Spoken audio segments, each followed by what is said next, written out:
अऊज़ु बिल्लाहि मिनश्शैतानिर्रजीम। बिस्मिल्लाहिर्रहमानिर्रहीम। हाफ़िज़ू अलस्सलावाति वस्सलातिल वुस्ता वक़ूमू लिल्लाहि क़ानितीन। फ़इन ख़िफ़्तुम फ़रिजालन औ रुकबाना फ़इज़ा अमिनतुम फ़ज़्कुरुल्लाह कमा अल्लमकुम मा लम तकूनू तअलमून। सदक़ल्लाहुल अज़ीम।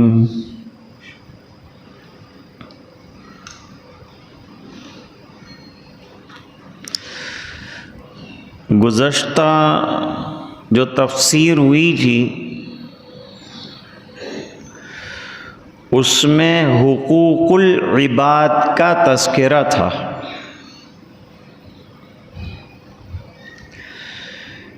आज ये जो आयतें दो पढ़ी है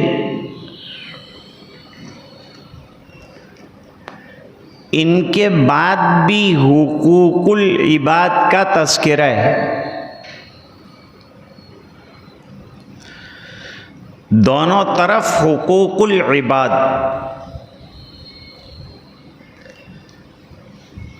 और बीच में जो आज आयतें पढ़ी है वो हुकूकुल्लाह के सिलसिले में। बतलाना ये चाहते हैं कि हुकूकुल इबाद का बजा लाना अज बस ज़रूरी है, लेकिन हुकूकुल्लाह कहीं तलफ ना हो जाए इसका भी ख्याल रखें।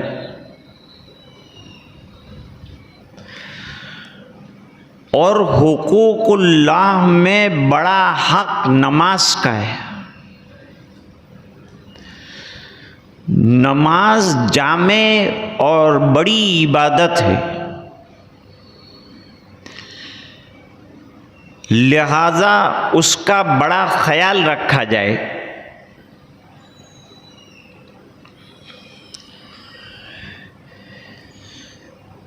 इरशाद फरमाते हैं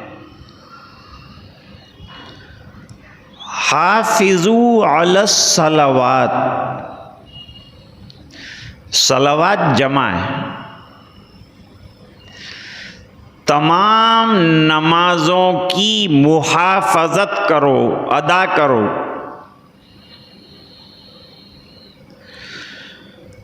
और ख़ास तौर से बीच वाली नमाज की हिफाजत करो।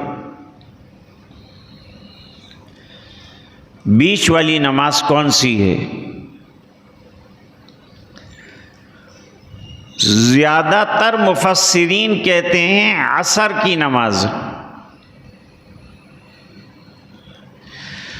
सुबह और ज़ोहर ये दो नमाजें हुई, असर बीच में है, फिर मगरिब और इशा दो रात की नमाजें हुई। तो ज़्यादातर रिवायतें सलाते असर के बारे में।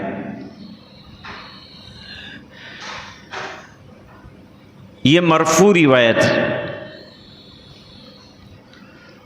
अब हज़रत इब्ने अब्बास और हज़रत आयशा रदी अल्लाह ताला अन्हा इन्होंने सलाते वुस्ता से ज़ोहर, बाज़ों ने ईशा, बाज़ों ने फजर मुराद लिए। ऐसा क्यों किया जबकि रिवायत मौजूद है? कहो हुजूर ने देखा कि किस नमाज में गफलत होती है तो हुजूर के ज़माने में कारोबार के एतबार से असर की नमाज में ज़रा गफलत होती, तो आपने सलाते वुस्ता की तफसीर असर के साथ की। इन हजरात ने देखा कि हमारे ज़माने में फजर की नमाज में ज़्यादा गफलत होती है और इशा की नमाज में ज़्यादा गफलत होती है, तो वो गफलत से बचाने के लिए चौकन्ना होकर इन नमाजों को वुस्ता कहा और अदायगी के लिए कहा।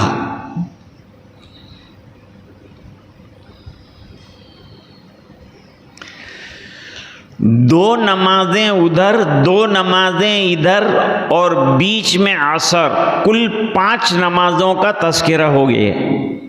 ये 5 नमाजें इससे साबित हुई। 5 नमाजें तो कुरान करीम की और आयतों से भी साबित हुई है, लेकिन इस आयत पाक से भी साबित हुई है। नमाज को पाबंदी के साथ बजा लाना एक हुक्म, और जिस नमाज में गफलत हो जाती हो उस नमाज को बड़ी चौकन्ना तरीके से बजा लाना, ये 2 बात आयत में हुई। अब आयत में एक और बात भी है, फरमाया वक़ूमू लिल्लाहि क़ानितीन,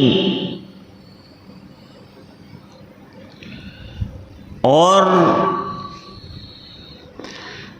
नमाज में खड़े रहो पुरसुकून और खामोश तरीके से।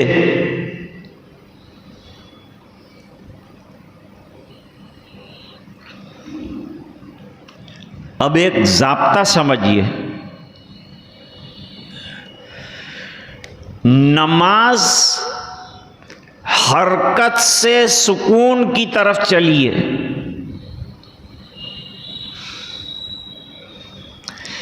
पहले नमाज में हरकत ज़्यादा थी, आहिस्ता आहिस्ता जब अरब का मिजाज बन गया सुकून का, तो वो हरकतें कम करते गए, तो नमाज हरकतों से सुकून की तरफ आई।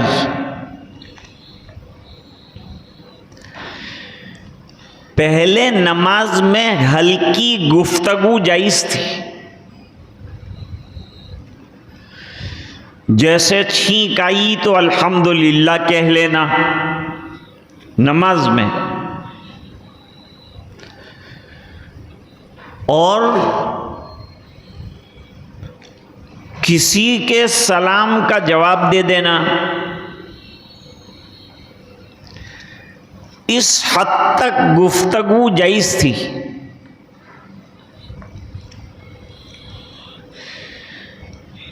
एक सहाबी को यह बात मालूम नहीं थी, वो सफ़र में थे। जब आए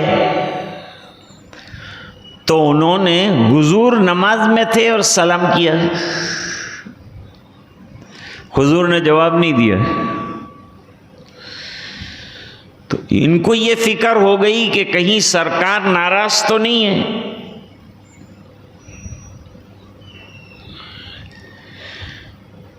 नमाज के बाद माफ़ी मांगी, अल्लाह के रसूल आप नाराज तो नहीं है मुझसे? फरमाया इन्ना फिस्सलात शुगला, भाई मैं नमाज के अंदर मशगूल था और नमाज में बात करने को मनसूख कर दिया गया। कोई दुनियावी कलाम हल्का भी नहीं कर सकते। तो पहले नमाज में हल्की गुफ्तगू की इजाज़त थी, लेकिन ये हुक्म क्या हो गया? मनसूख हो गया। पहली आयत में ये दो हुक्म आपके सामने बयान हुए।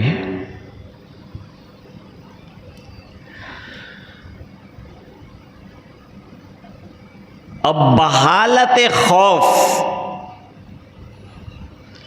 शदीद दुश्मन का खौफ है या दरिंदे का खौफ है और नमाज पढ़ने के लिए खड़े हुए हैं,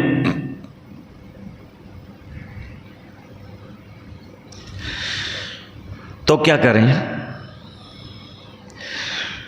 बहुत सख्त खौफ हो तो चलता रहे, नमाज न पढ़े, बाद में कदा कर ले।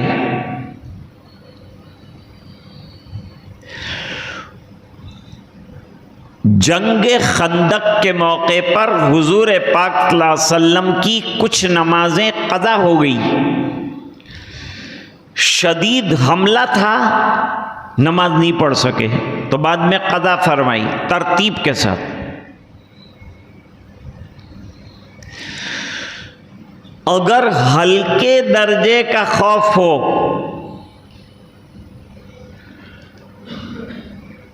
तो सवार सवारी को खड़ा करके किबले की तरफ रुख करके नमाज पढ़ ले, और जो पैदल है वो अपनी जगह पर खड़े रहकर किबला रुख होकर नमाज पढ़ ले। चल भी रहा है और नमाज भी पढ़ रहा है, नमाज नहीं होगी, ठहर जाना पड़ेगा।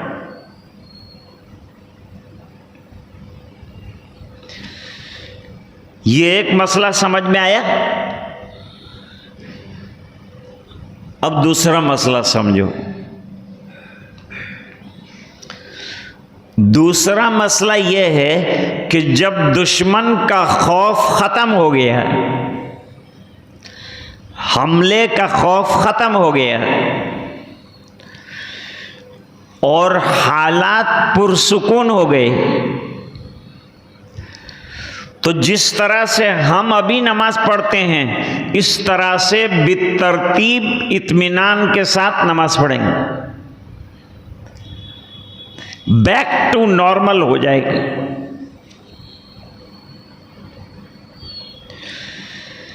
ये दो मसले जो है वो हुकूकुल्लाह के सिलसिले में बयान हुए।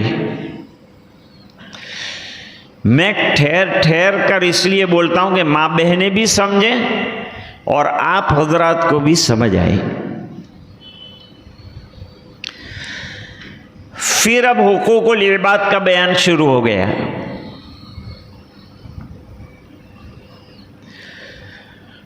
तुम में से जो इंतकाल कर जाए और पीछे अपनी बीवी को छोड़ जाए,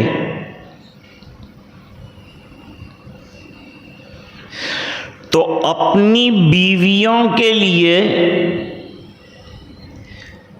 1 साल सुकना यानी मकान में रहने की वसीयत कर जाए।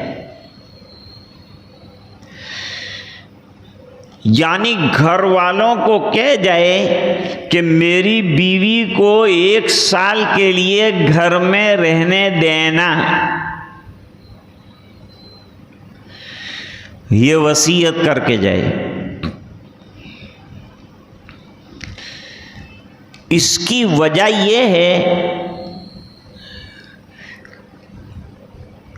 कि अगर तलाक दी है शौहर ने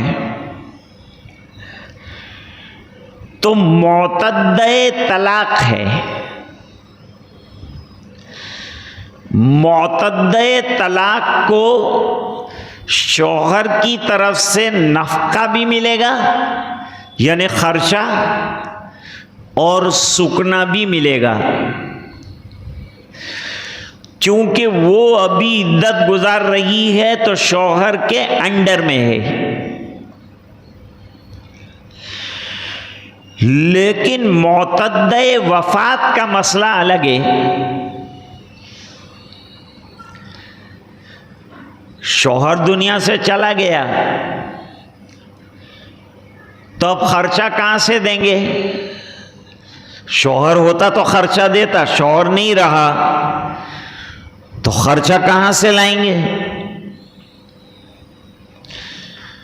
और शौहर का अपना खुद का घर हो तो उसमें तो बीवी आराम से रहेगी,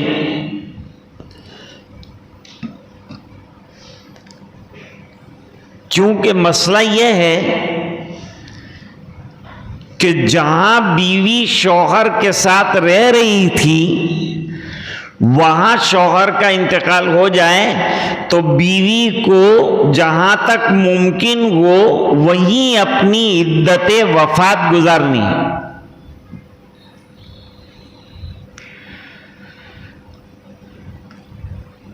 रह गया शौहर का कोई माल रहा नहीं, मर गया तो मीरास में तब्दील हो गया उसका माल। मीरास सब रिश्तेदार लेंगे और बीवी को भी मिलेगा। अब बीवी जो है अपने मीरास में से खर्चा करे। अब इत्तेफाक से शौहर इतना नादार था कि बीवी को विरसे में कुछ नहीं मिला तो क्या करे?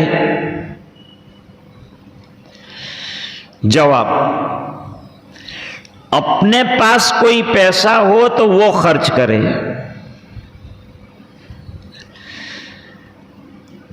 अगर पैसा न हो तो घर वाले जो जिम्मेदार हैं वो खर्च करें।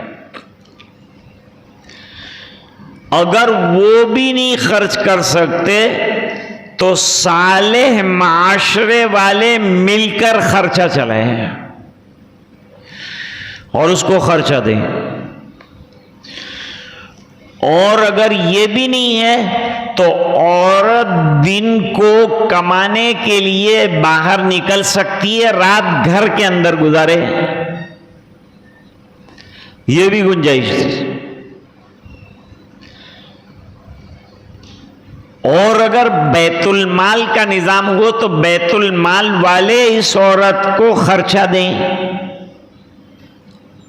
ये बड़े अहम मसाइल हैं।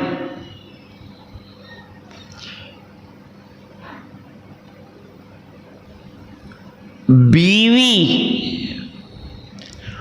उस घर में जहां इद्दत गुजार रही है, अगर इद्दत गुजारने के बाद उसका निकाह हो गया तो घर छोड़ सकती है।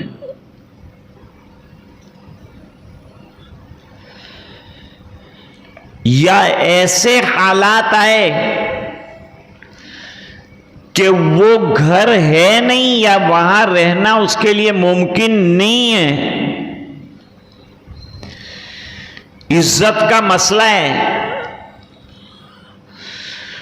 तो इस औरत के लिए इजाजत दी कि ये अपने मर्जी के घर में जाकर रह सकती है, लेकिन इद्दत का ख्याल रखे।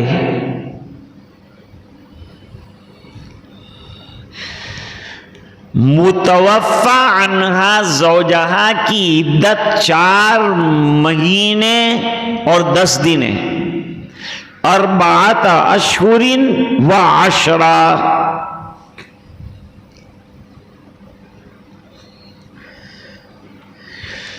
कुरान करीम ने लफ्ज़ मता इस्तेमाल किया है, सुकना नहीं इस्तेमाल किया है, चूंकि बज़ाहिर सुकना शौहर के इंतकाल के बाद मिलना मुश्किल है।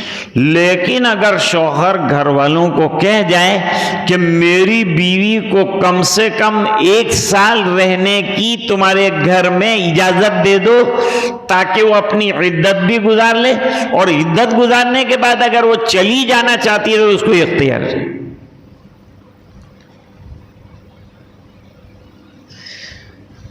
अल्लाह ताला ये अहकाम तुम्हारे सामने खोल खोल कर बयान करते हैं ताकि तुमको बात अच्छी तरह से समझ में आ जाए और अमल करना आसान हो जाए। आज का इतना ही सबक है। आइंदा एक नया रुकू चलेगा जिसके अंदर जिहाद के अहकाम बयान होंगे और मुसलमानों को जिहाद फी सबीलिल्लाह के लिए तरगीब दी जाएगी। उन्हें उभारा जाएगा कि तुम अगर अल्लाह के रास्ते की मेहनत जान और माल के जरिए से नहीं करोगे तो दीन की बका मुश्किल है। दीन कब बाकी रहेगा?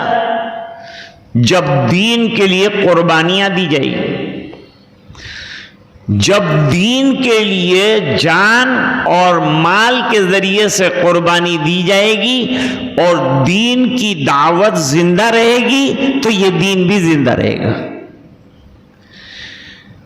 अगली आयत में और अगले रुकू में इसकी तफसीलात और एक मिसाली वाकया बयान कर रहे हैं।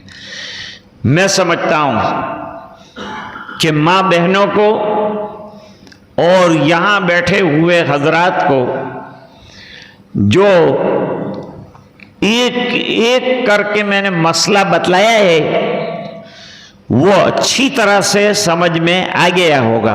आया है भाई? अच्छी तरह समझें? पूछूं मैं? चलो नहीं पूछता, लेकिन आप ये मसाइल को याद रखें। अल्लाह ताला हमें अमल करने की तौफीक अता फर।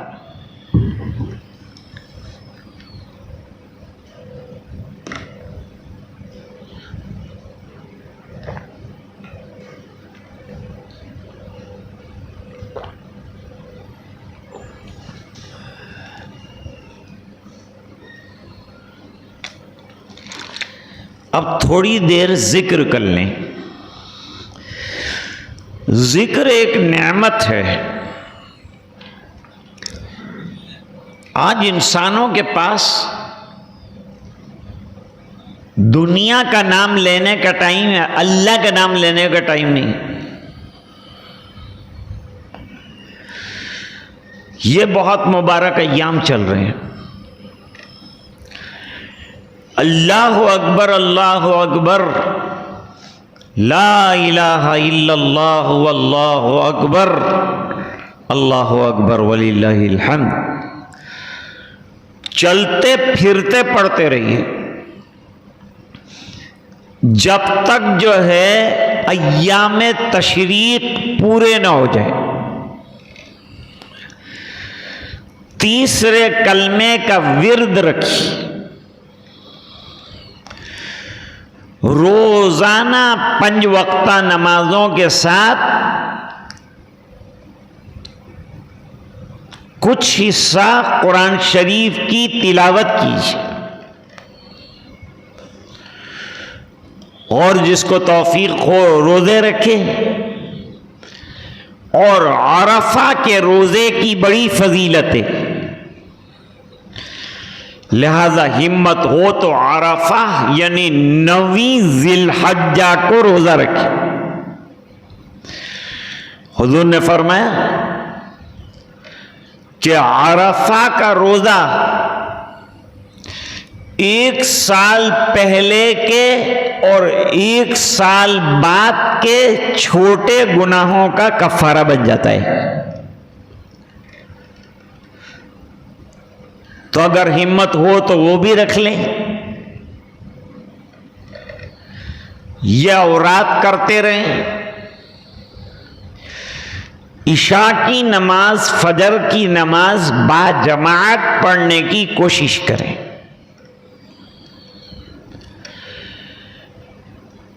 और जिन हजरात की कुर्बानियां हैं वो चांद से लेकर कुर्बानी तक अपने कहीं के भी बाल न काटें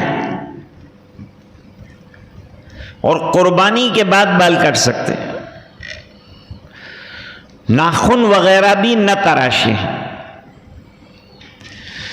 ये वो हाजियों की मुशाबहत के अंदर ऐसा किया जाता है कि अल्लाह ताला उन जैसा सवाब हमको भी अता फरमा दे। तेरे महबूब की मैं शबाहत लेके आया हूं, हकीकत इसको तू कर दे, मैं सूरत लेके आया हूं। तो हम शक्ल बनाएंगे, अल्लाह उसके अंदर जो है हकीकत पैदा फरमा कर अजर अता फरमाएंगे। तो इतने काम इंशाअल्लाह हमको करने हैं। जिनके जिम्मे कुर्बानियां हैं वो खुश दिली के साथ कुर्बानी करें, दिल में खटका न रखें। कुर्बानी का असल कंसेप्ट अल्लाह का डर है, अल्लाह के हुक्म को पूरा करना और बजा लाना है। इसी गर्ज से कुर्बानी की जाती है। गोश्त पोस्त मतलूब नहीं है, मतलूब अल्लाह की रज़ा है। अब थोड़ी देर के लिए जिक्र करेंगे। तेरे सिवा माबूदे हकीकी कोई नहीं है, कोई नहीं, और तेरे सिवा मसजूदे हकीकी कोई नहीं है, कोई नहीं। तेरे सिवा मशहूदे हकीकी कोई नहीं है, कोई नहीं। अब तो रहे बस तादमे आखिर विरदे ज़ुबां ए मेरे इलाह, ला इलाहा इल्लल्लाह, ला इलाहा इल्लल्लाह, ला इलाहा इल्लल्लाह।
मुहम्मदुर रसूलुल्लाह सल्लल्लाहु अलैहि वसल्लम। अब दुआ करें। अल्लाहुम्मा लकल हम्दु कुल्लुहु व लकल मुल्कु कुल्लुहु व लकश शुक्र कुल्लुहु व इलैका यरजिउल अम्रु कुल्लुहु अलानियतुहु व सिर्रुहु। अल्लाहुम्मा सल्लि अला सय्यिदिना मुहम्मदिन व अला आलि सय्यिदिना मुहम्मदिन व बारिक व सल्लिम।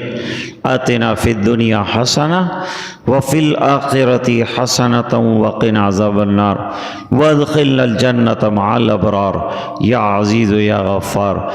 अल्लाहुम्मा अफ़्तह लना बिल खैर वत्मिम लना बिल खैर वजअल अवाक़िब उमूरिना बिल खैर बियदिकल खैर इन्नका अला कुल्लि शैइन क़दीर।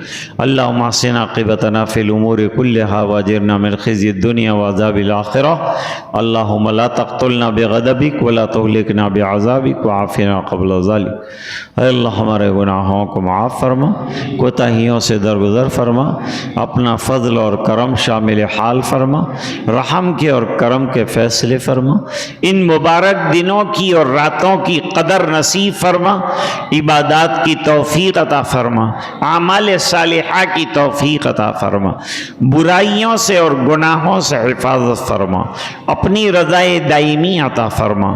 ए अल्लाह क़ुरबानियाँ कबूल फरमा, हर किस्म के शर से और इस मौके पर फितनों से पूरी उम्मत मुस्लिमा की हिफाजत फरमा, हर नागवार वाक़े से अल्लाह पूरी उम्मत की हिफाजत फरमा।